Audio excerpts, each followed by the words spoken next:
ਤਾਂ ਬਹੁਤ ਵੱਡੀ ਖਬਰ ਦਾ ਜ਼ਿਕਰ ਕਰ ਰਹੇ ਹਾਂ।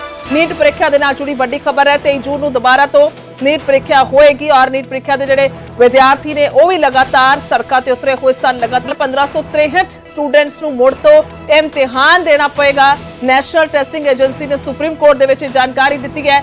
ਤਾਂ ਕੁੱਲ ਮਿਲਾ ਕੇ ਮਾਮਲਾ ਸਾਰਾ ਸਰਵੋच्च ਅਦਾਲਤ ਦੇ ਵਿੱਚ ਹੈ ਔਰ ਸਰਵੋच्च ਅਦਾਲਤ ਦੇ ਵਿੱਚ ਮਾਮਲਾ ਗਿਆ ਕਿਉਂਕਿ ਇਸ ਤੋਂ ਪਹਿਲਾਂ ਵੀ लगातार कई ਪ੍ਰੀਖਿਆਵਾਂ ਨੂੰ ਲੈ ਕੇ ਸਰਕਾਰੀ ਪੇਪਰਾਂ ਨੂੰ ਲੈ ਕੇ ਜਿਹੜੇ ਹੈ ਵਿਵਾਦ ਉੱਠਦੇ ਆਏ ਨੇ। ਖਾਸ ਤੌਰ ਤੇ ਜਦੋਂ 67 ਤੋਂ 68 ਸਟੂਡੈਂਟਸ ਦੇ ਇੱਕੋ ਹੀ ਨੰਬਰ ਆਉਣ ਤਾਂ ਸੁਭਾਵਿਕ ਤੌਰ ਤੇ ਸਵਾਲ ਉੱਠਨੇ ਸਨ। शंकर आनंद ने मेरे सहयोगी फोन लाइन थे। शंकर, क्या कुछ पूरी जानकारी?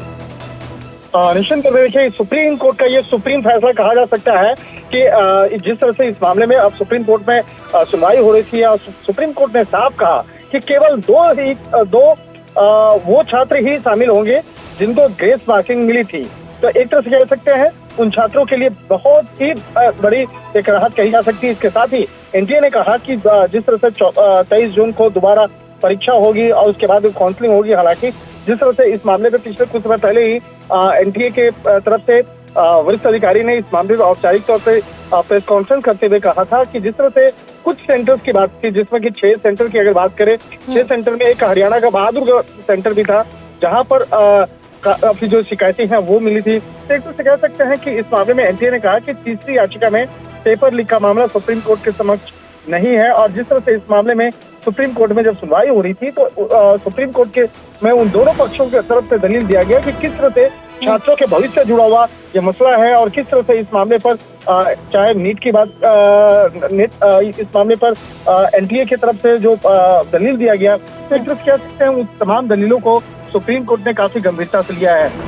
और जिस तरह से एनटीए की तरफ से कहा गया था कि 12 जून को जो महत्वपूर्ण बैठक हुई थी, छात्रों का डर को दूर करने के लिए कुछ निर्णय लिए गए थे और उस मामले में ये भी बताया गया था किस तरह से एक समिति का गठन किया गया था जो उन तमाम छात्रों से जुड़े मसले पर सुनवाई कर रही थी।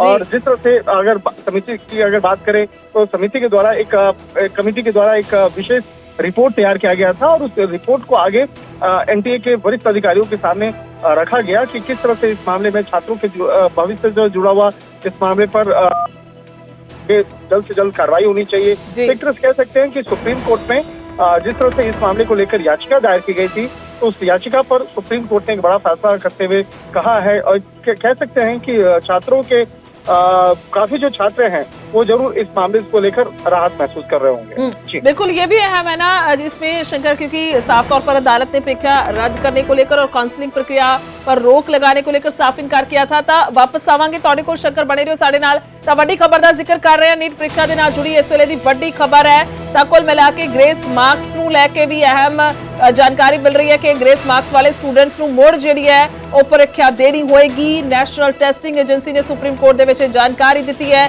23 ਜੂਨ ਨੂੰ ਦੱਸਦੀ ਹੈ ਕਿ ਦੁਬਾਰਾ ਐਗਜ਼ਾਮ ਤੋਂ ਬਾਅਦ ਕਾਉਂਸਲਿੰਗ ਹੋਏਗੀ ਤਾਂ ਐਨਟੀਏ ਨੇ ਜਾਣਕਾਰੀ ਦਿੱਤੀ ਹੈ। ਤਾਂ ਸਿੱਧੇ ਤੌਰ ਤੇ ਜਦੋਂ ਸ਼ੁਰੂਆਤ ਦੇ ਵਿੱਚ ਨਤੀਜੇ ਆਉਂਦੇ ਨੇ ਤਾਂ ਪੇਪਰ ਲੀਕ ਹੋਇਆ है। इस किस्म के नाल ये धांधली हुई है।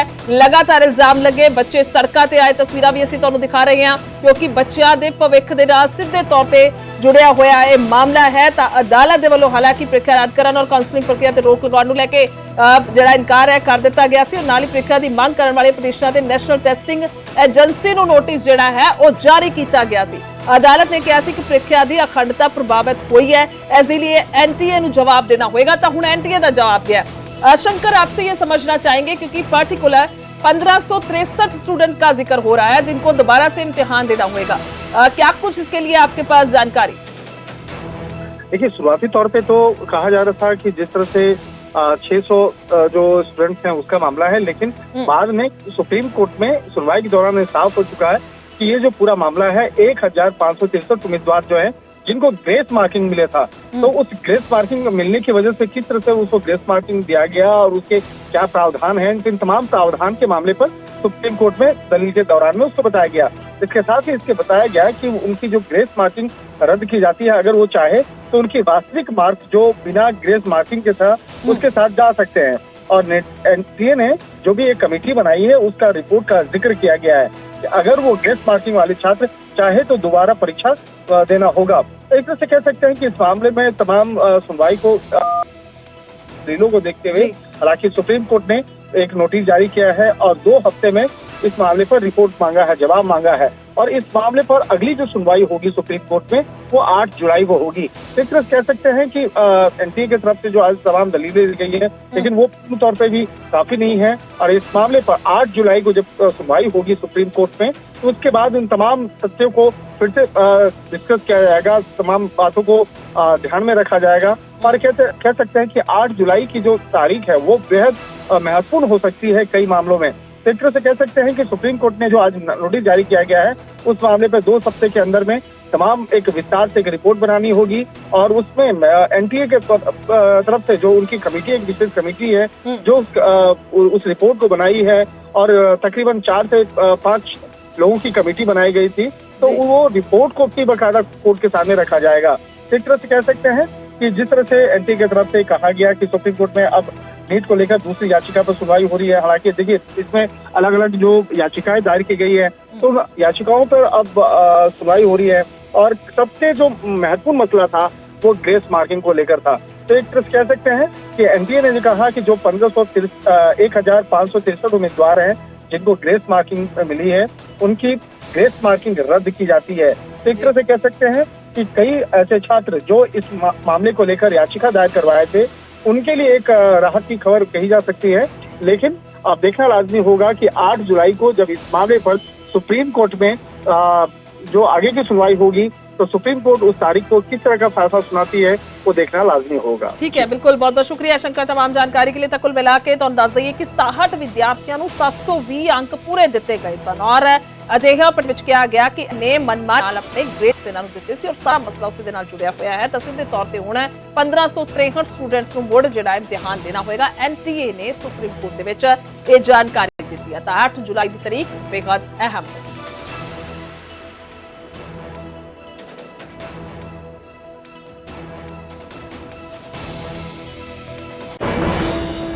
उधर जल संकट ते दिल्ली सरकार ने सुप्रीम कोर्ट दे विच रिपोर्ट दाखिल की है। टैंकर माफिया ते कार्रवाई नहीं कर सकते। दिल्ली सरकार ने यह कहा है टैंकर माफिया हरियाणा तो ऑपरेट हो रहा है। तो दिल्ली सरकार का यह कहना है जल संकट ते आज सुप्रीम कोर्ट दे विच दस की सुनवाई होनी है। तो यह भी बेहद अहम मसला आम लोगों की मुख लोड़ दे नाल जुड़िया हुआ मसला है, क्योंकि पानी है तो जीवन है, तो सुभाविक तौर पर पानी तो बिना किवें रहा जाएगा और पानी के लिए किवें मार पै रही है।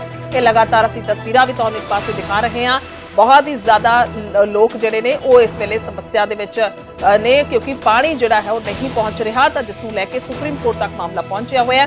सुप्रीम कोर्ट ने एक कल दस दईए कि पुछया सी, ये फटकार एक किस्म की लगाई सी दिल्ली सरकार को। कहा गया कि टैंकर माफिया ते हुण तक कोई कार्रवाई नहीं हुई और जेकर नहीं हुई तो असीं पुलिस को फिर आदेश करिए। हिमाचल सरकार को कहा कि जेकर तुसीं पानी जेकर तुहाडे कोल नहीं सी तां फिर ये पहलां क्यों नहीं दस्सिया गया। तो जिस नूं लैके हुण दिल्ली सरकार ने यह अपना जवाब दाखिल किया है कि उन्हां दे वल्लों नहीं बल्कि हरियाणा दे वल्लों ये जिहड़ा टैंकर माफिया ऑपरेट हो रहा है, इस करके उन्हां दे हाथ बन्ने हुए। सीधे तौर पर आज अहम सुनवाई है इस मामले नूं लैके भी और देखना होगा कि कुछ कहा जाए। आपको पता है कि अभी दिल्ली में पानी का गंभीर संकट चल रहा है।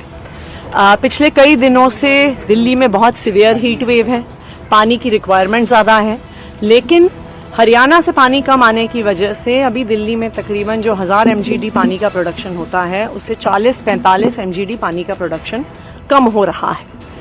दिल्ली वाले काफ़ी परेशान भी हैं।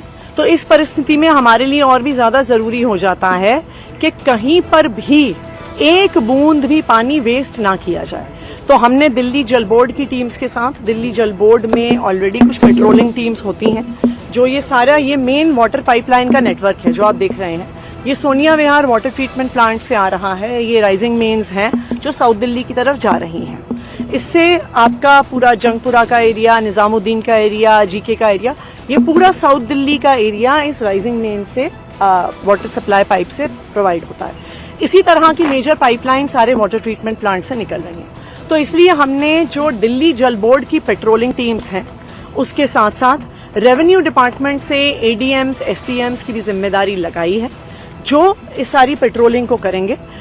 तो आज मैं भी सब ऑफिसर्स के साथ आई हुई हूँ देखने के लिए कि कहीं पर भी इस पानी की कमी की परिस्थिति में भी एक बूंद भी पानी दिल्ली सरकार की तरफ से, दिल्ली जल बोर्ड की तरफ से वेस्ट नहीं।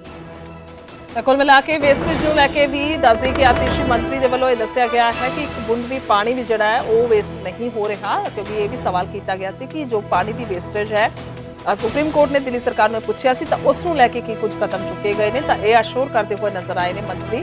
ਕੁੱਲ ਮਿਲਾ ਕੇ ਮਾਮਲਾ ਜਿਹੜਾ ਹੈ, ਇੱਕ ਤਾਂ ਕੋਰਟ ਨੇ ਸਭ ਤੋਂ ਪਹਿਲਾਂ ਇਹ ਆਦੇਸ਼ ਦਿੱਤੇ ਸੀ ਕਿ ਹਰਿਆਣਾ ਜੋ ਹੈ ਉਹ ਪਾਣੀ ਦਿੱਲੀ ਨੂੰ ਦਵੇ ਔਰ ਹਿਮਾਚਲ ਸਰਕਾਰ ਉਸ ਦੇ ਵਿੱਚ ਮਦਦ ਕਰੇ। ਜਦੋਂ ਸ਼ੁਰੂਆਤ ਦੇ ਵਿੱਚ ਪਹਿਲੀ ਤਾਰੀਖ ਜਿਹੜੀ ਹੈ ਇਸ ਦੀ ਸੁਪਰੀਮ ਕੋਰਟ ਦੇ ਵਿੱਚ ਸੁਣਵਾਈ ਹੋਈ ਹੈ, ਕਿਸਮ ਦੇ ਨਾਲ ਉਹਨਾਂ ਨੂੰ ਵੇਚਿਆ ਜਾਂਦਾ ਹੈ ਤਾਂ ਜੇਕਰ ਉਹ 500 ਦੇ ਹਿਸਾਬ ਦੇ ਨਾਲ ਮਿਲਣਾ ਹੈ ਤਾਂ ਫਿਰ ਉਹ 1000 ਤੋਂ ਲੈ ਕੇ 1200 ਦੇ ਹਿਸਾਬ ਦੇ ਨਾਲ ਦਿੱਤਾ ਜਾ ਰਿਹਾ ਹੈ, ਕਿਉਂਕਿ ਜਿਹੜੀ ਮਾਰ ਹੈ ਉਹ ਪਾਣੀ ਨੂੰ ਲੈ ਕੇ ਪਈ ਹੋਈ ਹੈ। ਤਾਂ ਵਾਧੂ ਬੋਝ ਲੋਕਾਂ ਤੇ ਪਾਇਆ ਜਾਂਦਾ, ਉਸ ਨੂੰ ਲੈ ਕੇ ਸਵਾਲ ਕੀਤਾ ਗਿਆ ਸੀ ਔਰ ਉਸ ਤੇ ਟੈਂਕਰ ਮਾਫੀਆ ਤੇ ਦਿੱਲੀ ਸਰਕਾਰ ਕਹਿ ਰਹੀ ਹੈ ਹਰਿਆਣਾ ਤੋਂ ਇਹ ਟੈਂਕਰ ਮਾਫੀਆ ਆਪਰੇਟ ਹੋ ਰਿਹਾ ਹੈ, ਇਸ ਕਰਕੇ ਉਹ ਬੇਬਸ ਹੈ।